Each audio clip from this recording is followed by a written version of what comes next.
The Mom View is sponsored by the Herzog Foundation. Let's get into it. In 2022, fentanyl was responsible for 200 deaths every day.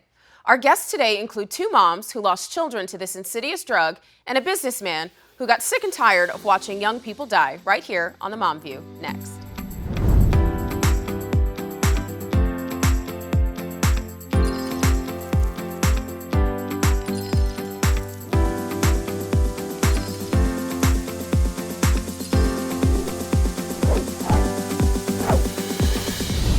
Welcome back, everybody, to The Mom View. I'm Allie Leger, and it is such a pleasure to be joined again with Kimberly Fletcher and Debbie Carlitis. We also have a wonderful guest host, Jillian Anderson-King. Thank you so much for joining us today. Straight from Florida. Straight from the Sunshine State.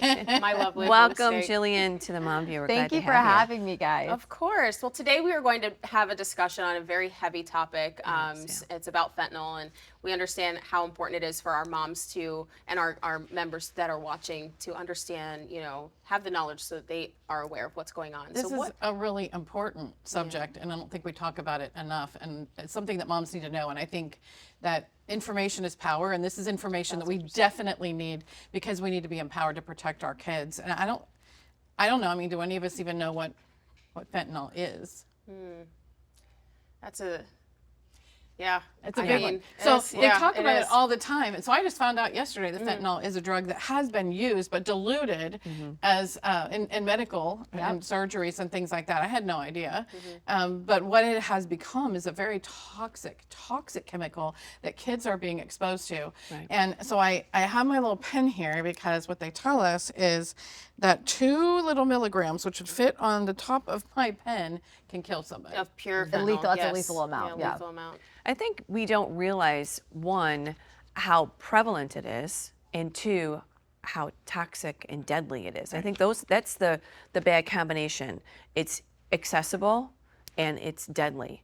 And no one ever thinks, well, when we talk to these moms, say that anything would ever happen to us. I mean, we all have children. Right. Please, God, that they would never take something that could be lethal like this. And you warn them and you talk about it, but still it's happening. I have my nephew in his late 20s took a laced pill and he's gone. It's like Xanax. Everybody keeps talking about Xanax. So I was asking our guests earlier today, what is it with Xanax? Why is it that that's the drug that seems to be laced that kids are having access to? Why are they taking it?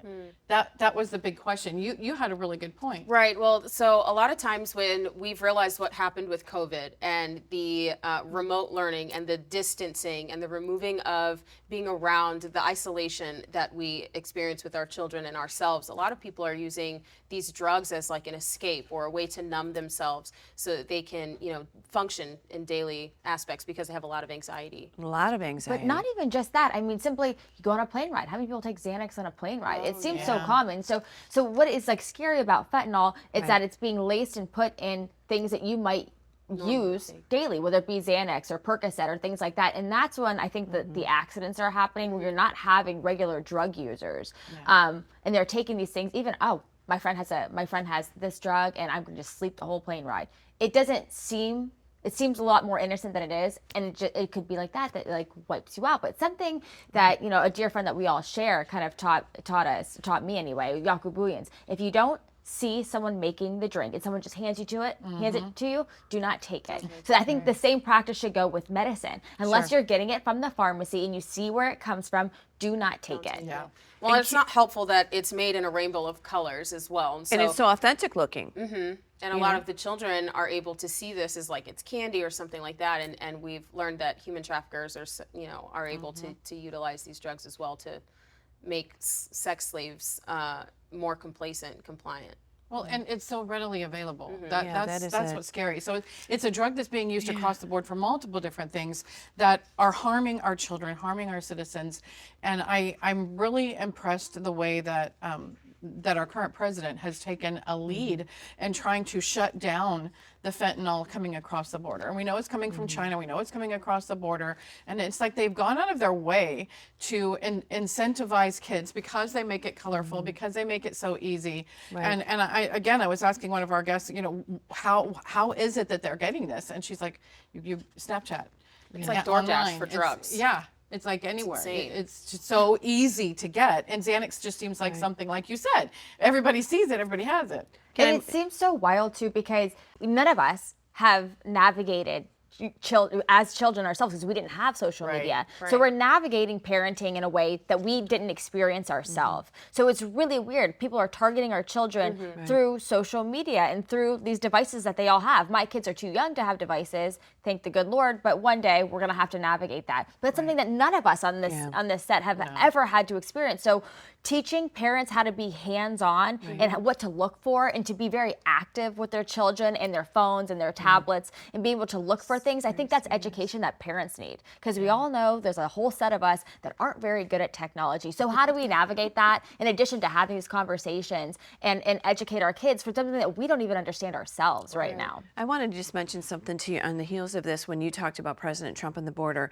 In 2024, or the last 4 years, 64,000 pounds of fentanyl came across the southern border. That's enough to kill 14 billion people. Oh my gosh. I mean, that is an absolute crisis. Do you want to hear something so staggering? Is that you know that more people a year in the U.S. die from fentanyl than all of the deaths in the Vietnam War. Oh, wow. Every year. So heard think that of like stat. this That's Chiefs crazy. Stadium full. And we're not talking. That's how we many don't people die talk a about year. that. It is a Everybody leading talks cause about of death war. between 18 and 35. It's huge. Think about the entire Chiefs Stadium filled. Dead. That's crazy. That's the amount of I'm deaths so we glad have a we're year doing in this this show. country. So to your point, what President Trump is doing, labeling these cartel members as foreign terrorists Yes. to disincentivize them, to put these tariffs on the countries at our southern and northern border, including China, who is the big maker of this, is so important, because it's just getting in the wrong places, and we're losing way too many kids and way too many people agree. unnecessarily. Understood, 100%. Coming up, a mom shares her tragic story of how fentanyl forever broke her and her family's hearts. Stay with us. Hello, I'm Josh Mann, Managing Editor of The Lion. The Lion is an initiative of the Herzog Foundation, and we publish articles covering a wide range of issues facing American families and culture, especially related to the education of children. In covering these topics, we also touch on aspects of parenting, family life, faith, government, and other relevant cultural topics. We publish news stories every day, aiming to produce timely, critical, must-read news articles and resources for families, educators, and leaders. Read the latest in education and cultural news at readlion.com. We also offer easy-to-digest daily and weekly email newsletters. Subscribe today at readlion.com/subscribe.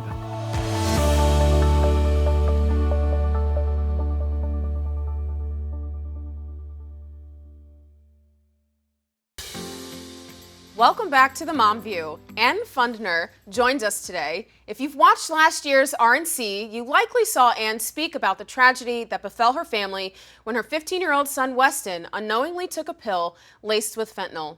Ann joins us to tell her full story. Hi, Ann. Thank you so much for joining us today. Thank you. Thank you I for first having me. want to hear about your son. Everybody talks about the tragedy, but I want to hear about the life of your son first. who was he? Tell us about Weston. Okay. This is my son, Weston. He was a sweet, beautiful boy. He Put this over here for you. He looks like you. he does. He looks like you.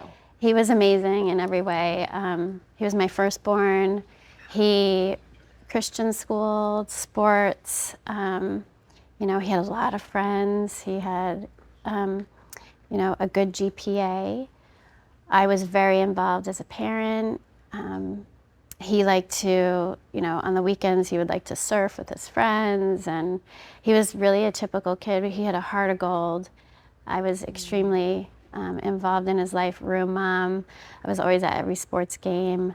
We went to church on Sundays and Wednesdays, and we really just had this perfect, beautiful life. And I had so many conversations with him about safety and keeping him safe. And despite everything that we did, and as good as everything was, and how involved I was, and his father, he was head of his camping little thing that they did once a month with a bunch of people. We were so involved. Fentanyl still found my son. I think that's the most important part about your story specifically is people tend to think that it's an isolated thing. It's, it's that neighborhood or it's that community, and it's not. It's everywhere. And you did everything right. You had a relationship with your son. You guys went to church. You had a close family. You were involved in his life. And yet still, he succumbed to fentanyl. So how did that happen? Fentanyl found your son. It's an interesting statement to say it that way. Well, he went to a brand new school. He wanted to go to the public school for so long. We had him in private Christian school. And he wanted to go to the public school for as long as, probably since junior high. A lot of his friends started going into the public school. It was a lot more fun, bigger, better sports. And so his freshman year, the second semester, we allowed him to go to this new school. And, it was all new friends. He kind of, hooked onto a friend group that just seemed like, kids want to be popular. Popularity is like being a billionaire. If you can get that social status is very, important to these kids. So he hooked onto this one group, and I guess, the story is very difficult because I only have, kids that I really don't know very well to try to piece it together for me. But, typical at a party, met at the market, then at a party, or vice versa. And somebody along the way gave him something. We had so many conversations about never doing this. Took what he thought was a Percocet, which he had hurt his hand a couple weeks before, and I think this is important to note. And I took him for x-rays, and his doctor said, "Would you like me to give him a prescription for Percocet?" And I said, "No. We're going to just do Tylenol. I don't want to give a child, that type of, an opioid." So he had heard it, and I think he thought, well, my doctor says it's safe. I could probably get away with it, and I could still have cool points since everybody's doing it. And my son really succumbed to peer pressure, and I always say that. That's what my son succumbed to, was peer pressure. But it was a fake pill. There was no Percocet in it whatsoever. These are fake pills.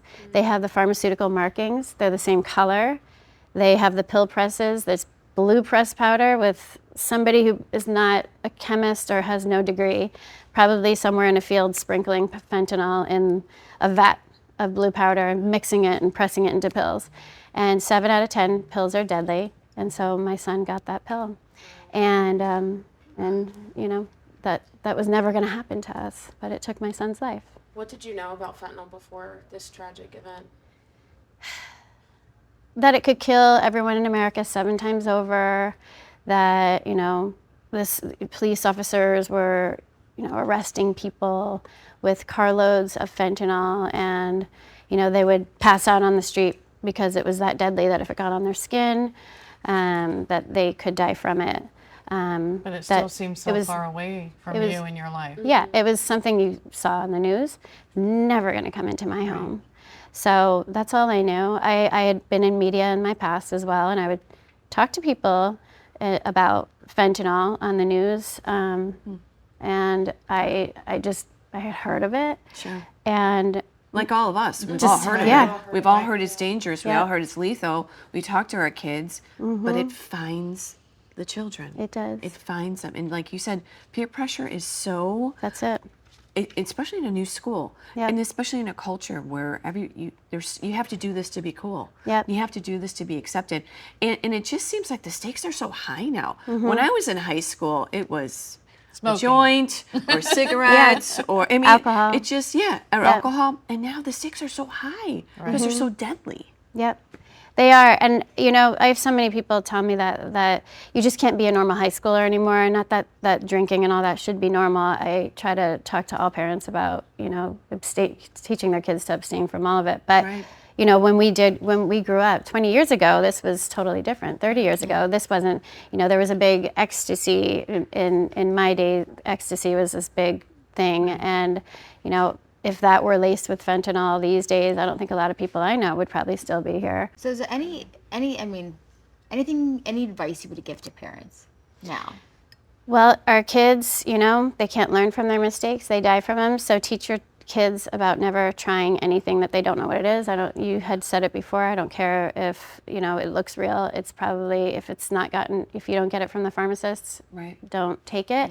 But the biggest thing I tell parents is to please talk to your children about peer pressure, because run scenarios, role play. What are you going to do because it's very hard when you're in that situation. You think you know what you're going to do and it's going to be easy to walk away, but when everyone's doing it, you know, you want to fit in. It's hard to say no. So, you know, teach them, say, you know, I got this, you know, I got to go home.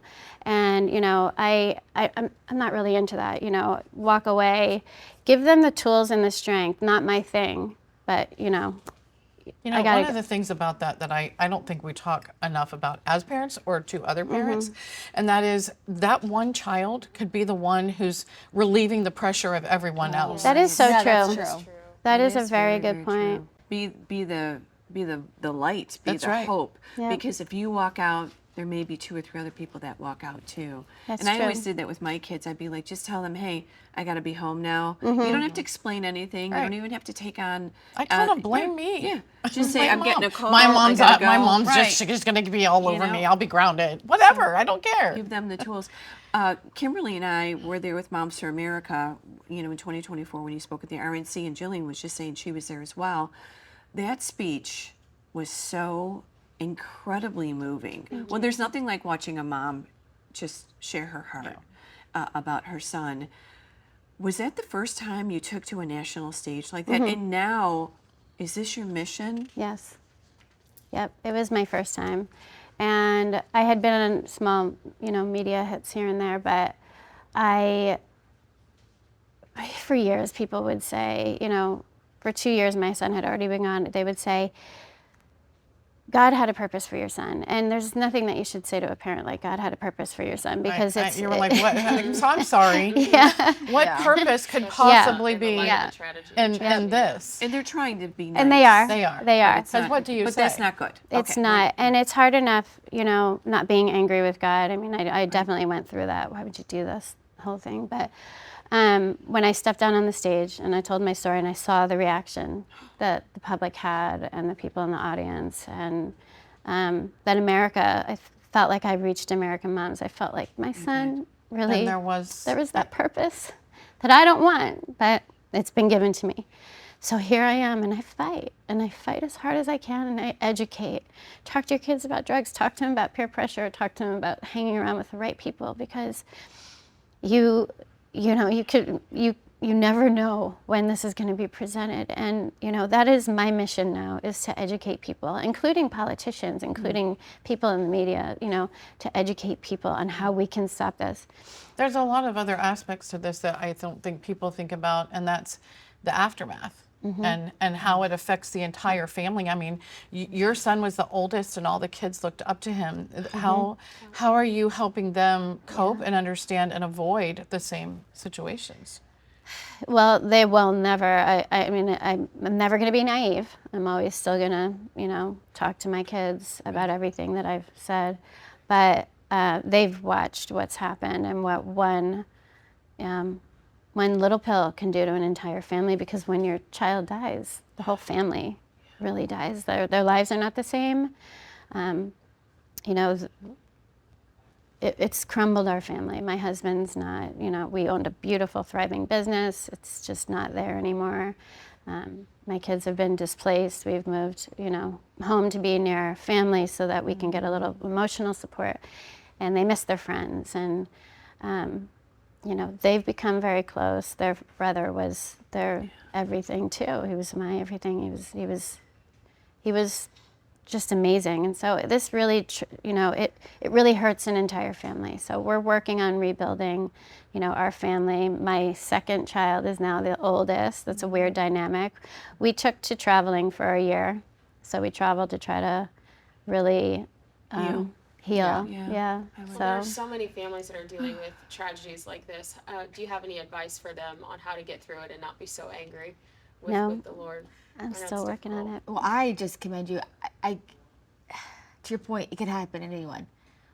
I don't know how I would get out of bed. That was my son. or my daughter. It's hard. And it's hard to even like put myself in your shoes. And frankly, I don't want to do it because it sounds so awful. Yeah. And I would be here sobbing just to think about it. So I commend you for, the Lord giving you strength Thank to you. speak up and to share your story and making sure people know it could be you, it could be your kids who look alive out there. Yep, absolutely. It is. That's a lot. We admire your voice Thank you. And your and courage. your courage. Thank you. Because you could just be destroyed and let your whole family be destroyed, but you as the mom, you're really leading the way for your family that you have to have hope. You have to live. Tomorrow's another day. Thank you. And you do it in the honor of your son.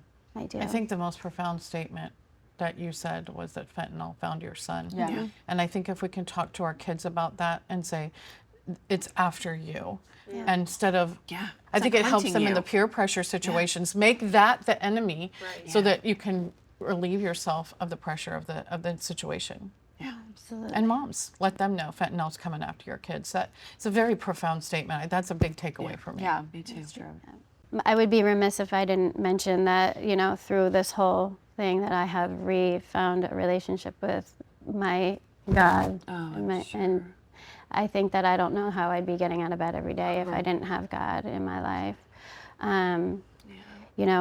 That has just been trying to listen to God, listen to where He's leading me, and hear that Holy Spirit come through again has really just been a very healing process for me. My son had a purpose. Thank you for coming on the show today. And I know this is tough, but it does help a lot. Helps me, helps other parents and grandparents understand how they can help their kids and their grandkids. I know all the moms out there are giving you a big hug, so. Thank you so much. All right, after the break, another mom shares her teen daughter's story on fentanyl addiction and loss. We'll be right back. America is under attack. Our families are being crushed under the politics of a radical agenda. But moms have had enough. We are standing up and we are fighting back. This is our battle. This battle is every bit as important as the Revolutionary War because we fight for the same thing. Moms for America is a national movement of moms reclaiming our culture for truth, family, freedom, and the Constitution. I think Moms for America is exactly on track and is doing the right thing for the future of our country and our children. Like Moms for America is going at the heart of the issue. I want to go on the record and say I'm for moms, I'm for America, and I'm especially for Moms for America. But I am honored to join Moms for America today as we speak out against the horrific mandates. With a national network of over 500,000 mothers, Moms for America is one of the fastest growing movements of women in the country. The most dangerous place in all of nature is between a mama bear and her baby cub. We are the change. No matter what, no matter where, and no matter how difficult the obstacles are that are facing us and our families, we will not give up and we will not give in. So if not now, then when? If not you, then who? Welcome to the Mom-Led Revolution.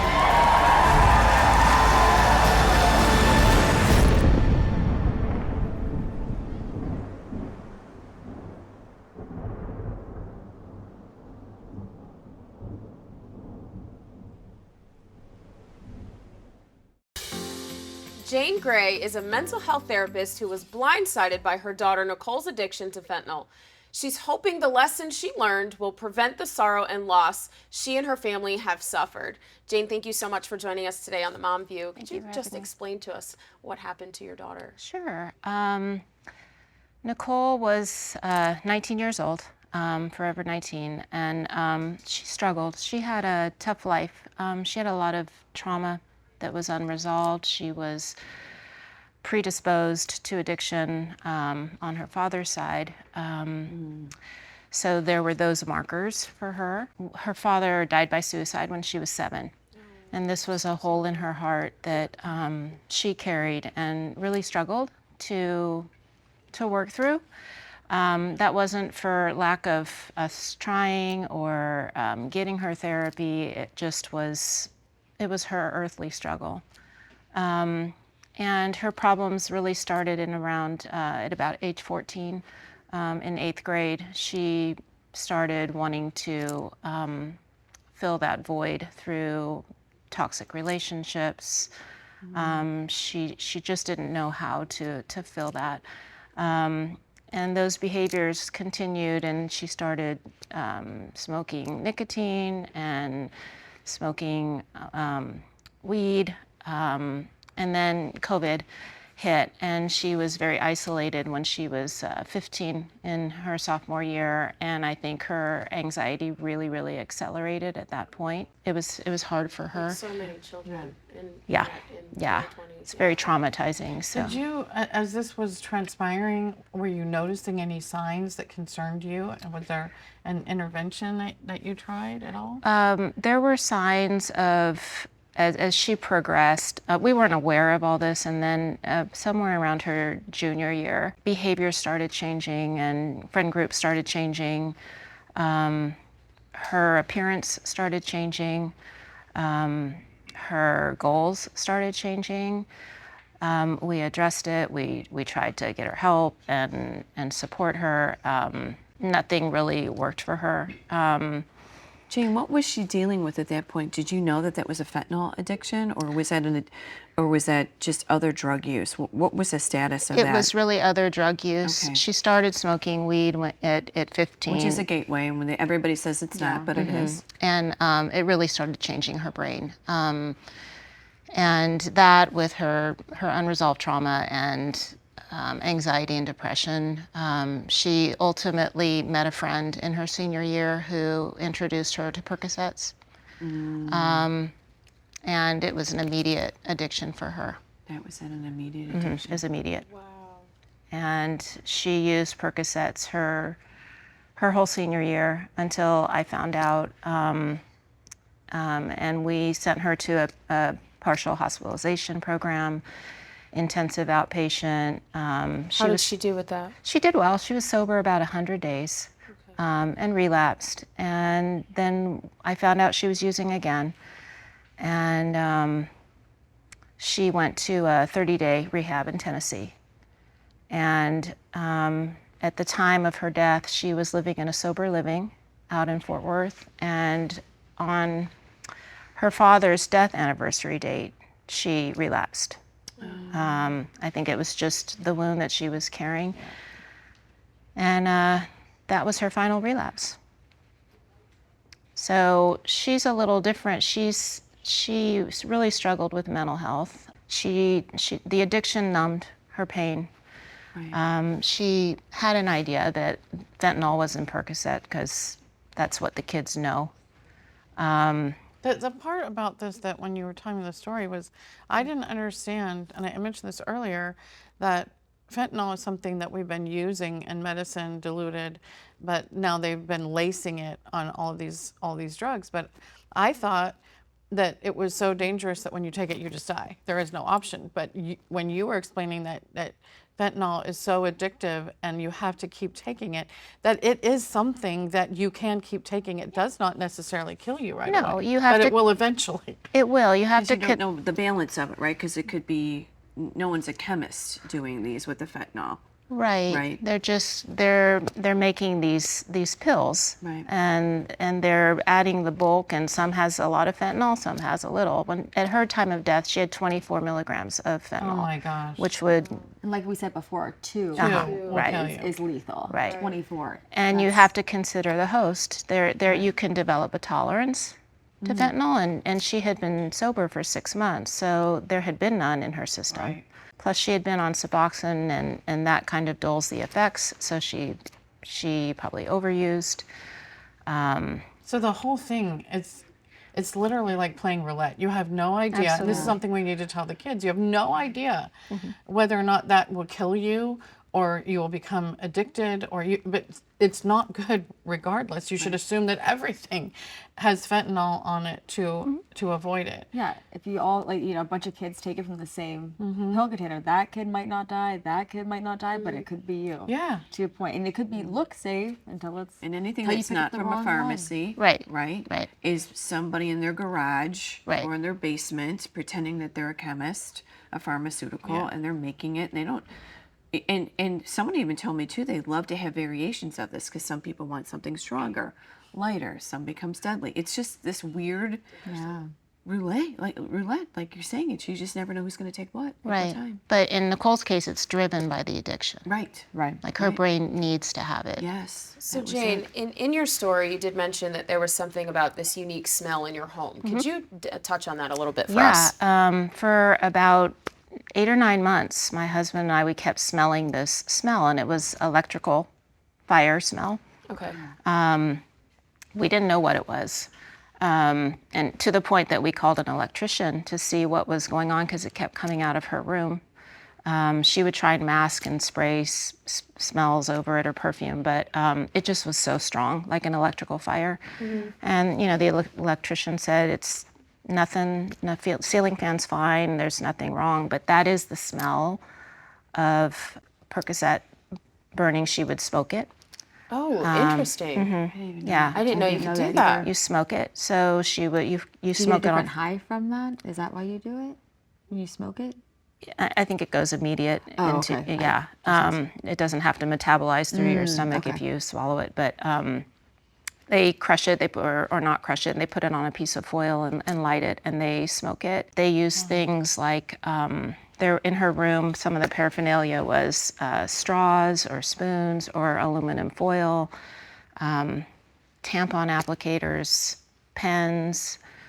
Wow. Yeah. So that's probably an example of needing more of a high. Stepping it up. Faster, too. Faster, quicker. So, unfortunately, sometimes it's like hindsight, you're looking back. So if you were to share with other parents some things that you learned, or she's masking these signs, what would you advise parents to look for that they may have overlooked in your kids struggling? In the signs, definitely, change in appearance, change in friend groups, know who their friends are, know who their friends' parents are, create a community, talk to them, treat mental health. If you have to look at the signs of anxiety and depression, understand what they are. It's the mental health issue that's going to drive the addiction. Well, what do you do when you do recognize that the signs? I mean, I think that telling parents this is what the signs are to recognize is very helpful, but then when they recognize them, I mean, you kind of feel helpless. What do you do? You are, and this is the problem of addiction. That you can't make someone get well. Right. That person has to want to get well and want to get the help and do the help, and it's hard work. Because that's what you did. You tried everything. You tried to help her as much as you could. And Jane, you mentioned that she was stopped, her relapse happened on the anniversary of her father's death. Was she stopped by police? She was. So she relapsed on a Wednesday, and she used until through the weekend. And on Sunday, she had come over to our house, and she left our home, and she had been using that day, and she got pulled over by Flower Mound Police Department because 2 citizens had called in that she was driving erratically. And they pulled her over, and they acknowledged, we know that you've been smoking today. There was paraphernalia in her car. There was foil in her car. They wrote her a ticket for paraphernalia, and even said, we're going to give you this ticket because it's better than going to jail. And I wish that they would have taken her to jail. I don't know. I don't know what the result would have been, but this was just her story. There's a large part of me that believes that it was God's mercy that allowed this all to happen. I think He saw something coming her way, and better to take her home now than whatever she was entering into. Going back to the police stop, was there any, I assume that you've talked to the police since then. Yes. So was there any change in protocol? Have you talked to the officer? Oh yeah. Was there a different standard now? They're working on it, and I'm hoping to use her video footage as a teaching tool for them. We've created the town has created a task force with mental health people and churches, and to really address the issue in our town. Nicole is one of 4 that have died from her high school from fentanyl over 4 years.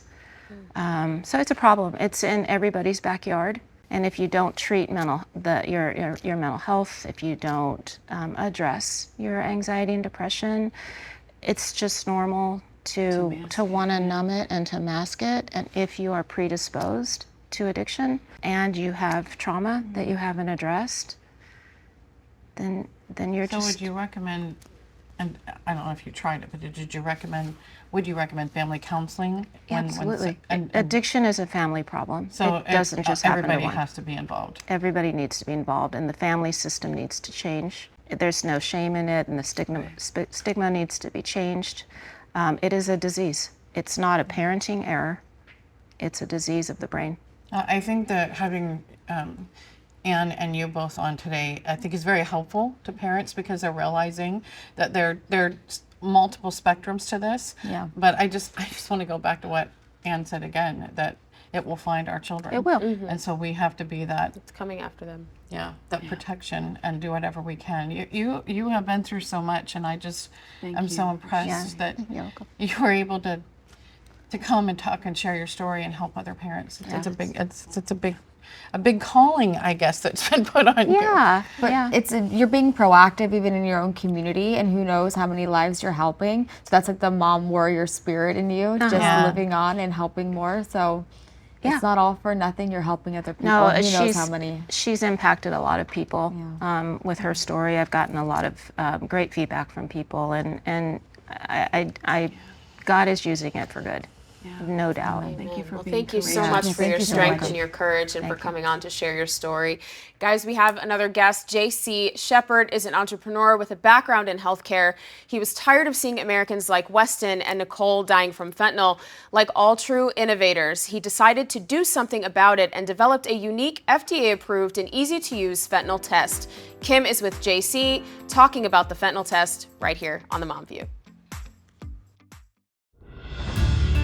For the moms of Moms for America out there, Cardio Miracle really truly helped me out personally, and I could see that. But it also helped my mom out, it helped my wife out, it helped my sister out, it helped my friends out. I've really seen the benefits, and this is a time for healing our bodies, our minds, and our souls. And Cardio Miracle has done that for me, and I think it also can do it for our moms. Head to our link, cardiomiracle.com/moms for a discount and to get started today. JC Sheppard, thank you for coming on The Mom View. We've just had two moms talking about the tragic experiences that they had with fentanyl. So we're kind of aware of the dangers of it, why it's different from other drugs.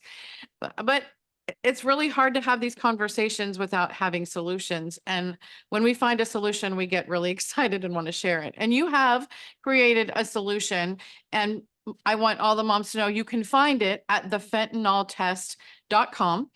And I'm going to say that several times because we're going to be talking about what this test is and how it works. So JC, tell us a little bit about what is the fentanyl test? Why is it going to help make a difference in protecting our kids? Well, first, thank you so much for having me. I'm honored and humbled to be here because the greatest moms in the world are involved with your group. So thank you for having me.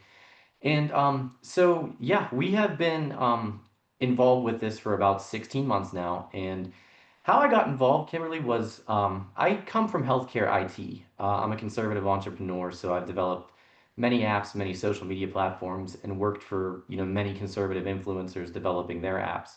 And a lot of the time, that had me traveling to emergency rooms in our network. We have over 2,700 primary care physicians, first and foremost, and about 25 hospitals that we work with emergent care. And Kimberly, I just got very sick of seeing most 25-year-olds coming in there into the emergency room situation dying of acute fentanyl toxicity. And we came up with a test that actually drug addicts will use that will save their life. Because first and foremost, how this is different is it goes to 1 nanogram in terms of testing for fentanyl. So if you think of a grain of salt, the most widely used test right now, it's made by BTNX. It's a Canadian company. And that tests at 200 nanograms. 200 nanograms is enough to generally kill 12 people if they don't test the entire substance. And also why we're different and why we wanted to come up with this is because ours is the only test in the world to not require any dilution of that substance. So, I mean, what drug user is going to go spend money on their drug? They need it. They don't, feel well. They're withdrawing. They're not going to go buy heroin. They're not going to go buy cocaine. They're not going to go buy methamphetamines and then say, hey, let's throw this in water and destroy the substance before we, use this because we need to test it for fentanyl. So generally, we find that less than 5% of people actually use the test that they're given for free. And that is just why you don't see any decline in deaths, to be honest with you. There's more awareness. And the objective obviously is not to encourage people to do drugs, but if they're already doing them and you can protect a life, this is the way that you're preserving what they paid for. And they're also recognizing that there's a deadly drug on it. But there's something else that's been percolating in the conversation of fentanyl, and that's is that you can dust it on anything. So it's not even just drugs. They can dust it on surfaces. I know of a police officer, a friend of mine, family member was a police officer, and she died because she came in contact in her hand with a little powder. And it's unbelievable how dangerous this drug is. So being able to have a test that we can use to protect, and the thing that the moms were talking about is the Xanax thing. I just can't stop thinking about the Xanax and the Percocet, these opioids that kids are able to get. They're sharing. They don't know where it came from. And one of the things we said was, listen, if you do not get it directly from the pharmacist, don't take it. Kids don't necessarily always listen to that. So if you have a test and you can say, listen, don't trust it unless you've tested it. And I think that needs to be one of our calling cards. Don't trust it unless you've tested it. So your test is very different from anyone else out there. You have had experience in the medical field. You are, I feel, highly qualified in multiple different ways to create a test like this. And so now it's like, how do families get it? How do you use it? I assume that you have directions on how they use it, and they can go to the fentanyltest.com and get it, right? Yes, they can. We're also in Walmart. We're getting onto Amazon as well. We're marketing it everywhere right now. And I had a meeting with Bobby Kennedy January 21st that we're going to gear up with them and meet again to actually get this out in the public sector, because that's really where we're going to make the most impact. When you hear from mothers and you hear their tragic stories, it makes you angry, of course. Why is this happening to our kids? But you want to do something about it. And so I'm thrilled to be able to say that Moms for America is partnering with you on this, because we feel it is a critical time when we need to have tools and resources to protect our kids from these dangers. It also allows us to make sure that the police have the ability to prosecute those who are peddling these things, and we can stop it. You cannot destroy the evidence. That's obviously an issue. So this is a great product. I am very impressed with you yourself and what you have put together, the fact that you saw a problem and then you came in and you addressed it. So as a partner with Moms for America, everyone who goes to the fentanyltest.com will be able to use the code MFA to get 10% off. And I encourage all moms, have this you should have this in Narcan in your supply in your bathroom at all times, so that you have these things available to you. So I just thank you, JC. Thank you for what you've done, for standing up and being a solution to a problem that is something that desperately needs solved. Thank you so much. It's definitely an honor to partner with you as well. And one thing I just do want to add is, when you hear the number is less than 100,000 per year, please keep in mind that every single homeless person never receives an autopsy. So add 200,000+ to those death numbers. Wow, that's a pretty high number. Well, thank you again for doing this test. We're excited for the partnership, and we will come right back on the Mom View, be back on the couch to wrap up. What kind of America do you want to leave future generations? What do you want America to look like for your children and your grandchildren? Our nation is at a crossroads, and it will be us, the mothers of America, who will determine the future of our country. What we teach and nurture in the hearts of our children and how we vote will make all the difference. If you love God, respect life, honor family, and cherish freedom, then use your voice and be heard. We teach these values in our home. Let's secure them with our vote.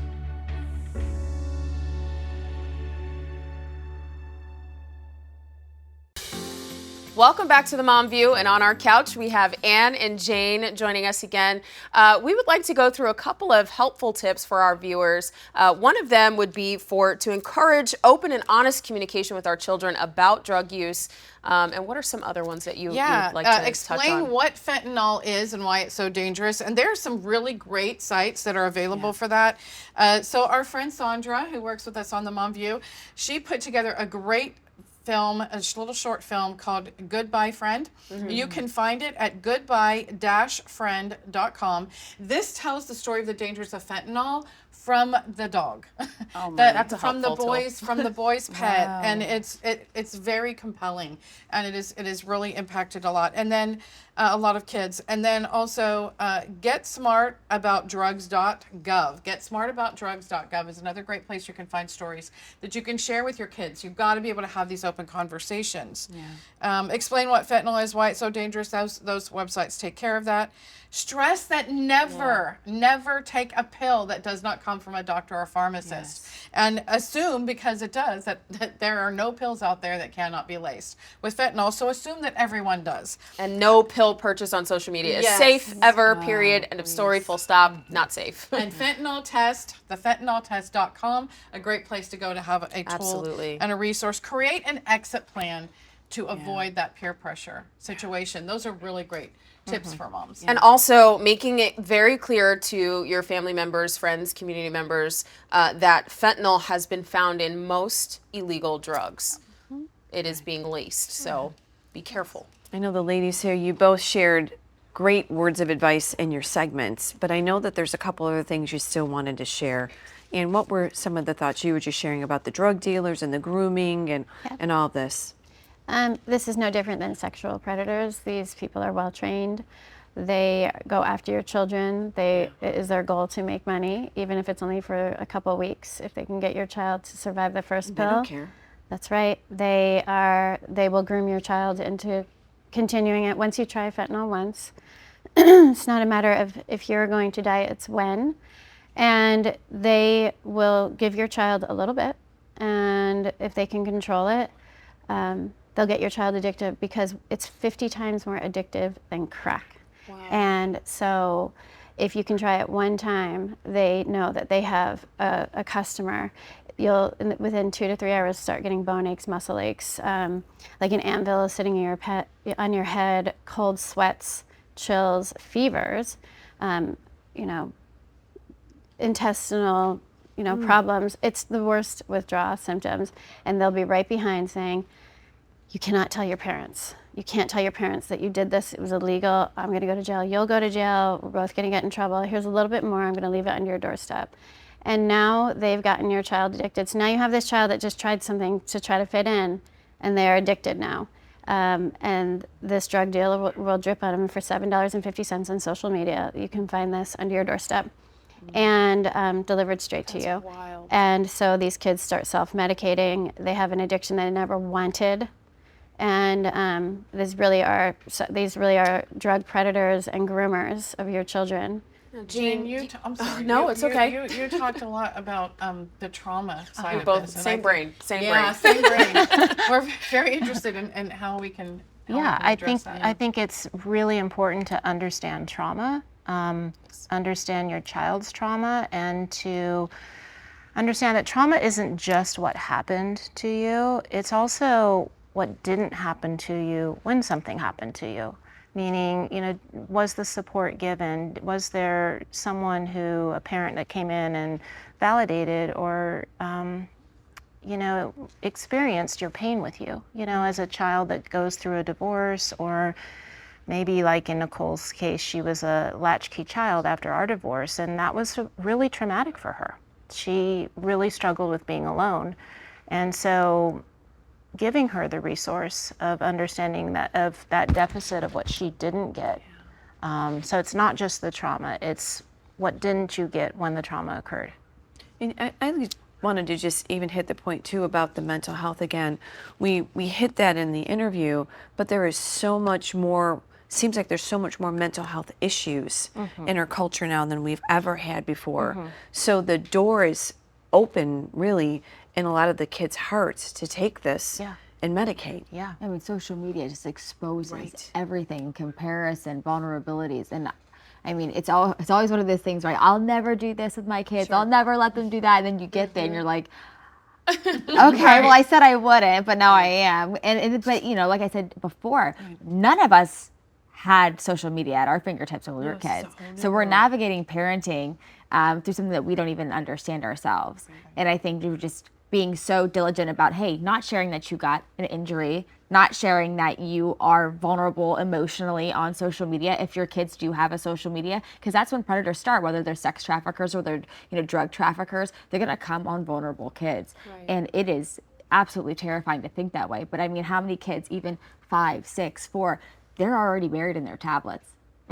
And those are the kids that are going to be easy to reach, not just a social setting, but when they're alone in their rooms, they're just as vulnerable. And that is terrifying to think about. So I'm so grateful that, like you mentioned, $7.50. I didn't even know it was that cheap, that accessible. Leave it on your doorstep because you don't even, all you have is a bicycle, you don't have a license. I didn't know that for drugs. What the heck? I had no idea. And I think that's the stuff that all parents have to learn. And I really would encourage school systems to really talk to parents, talk to kids. I had no idea that's easy it was. We talked a little bit yesterday. I go, I wouldn't even know how to get drugs if I wanted to. It's not like the back alley, like how we were. No idea that's what was going on. I need DARE all over again because I don't know what DARE looks like in 2025. You know what I mean? You know what I want to say too? Are we tough enough on these drug dealers? Are we shutting them down? Are we tough enough? That's a great question. In the legal system? I don't think because so. These people are killing children. They're bringing death to the doorsteps. Right. And I just feel like, wow, are we doing enough? Arena. How do you trace it back to a drug dealer in order to hold them accountable for the murder of their customer, right? So it's what I've difficult to learned is everything is found in the phone. The phone is the access to every resource for the police. And so I think it's really important to have a code into your child's phone. Because when the terrible thing happens, that's where they're going to find who or where they got this pill. And I like that Jillian said that local municipalities and even schools need to be able to be more empowered in educating our communities and law enforcement on how to detect this, but also that we're empowering law enforcement to kind of be able to utilize their resources to go after these drug dealers to hold them accountable. Communications has give changed those so much websites that again. we're already get outdated with communications so quickly. You're right. And to your point, being in your kids' phones, I work with a lot of at-risk youth, and what I noticed that even if you get in their phones, these kids through emojis and stuff, they have their own language. This and this means this. This word doesn't mean this anymore. So even when you have access, you don't always know what their conversations are about, and that's what's absolutely terrifying. You're right. And that's why I think it's so important to know their friends, because our children's friends know what our children are doing. Yes. And the we parents don't. are And so children's if you friends. open these conversations to their friends. And the more of us that are doing that, the more we're empowering all of the kids who are in that peer pressure situation, which I want to bring out again. The one kid could be the one that stands up and pulls everybody else out. We got to counter the conversation. So I want to give those websites again before we close today. It's getsmartaboutdrugs.gov, thefentanyltest.com, and goodbye-friend.com. All great resources. So yeah, it's a tough conversation, but I think we're leaving with some pretty good empowerment and solutions. We hope that you are empowered here today watching the Mom View. Guys, thank you so much for joining us. Make sure you like, share, and follow at The Real Mom View on all social media platforms. And if you have any questions or concerns or any topics you would like for us to cover, you can always reach out to us at therealmomview.com. Thanks again. See you next time.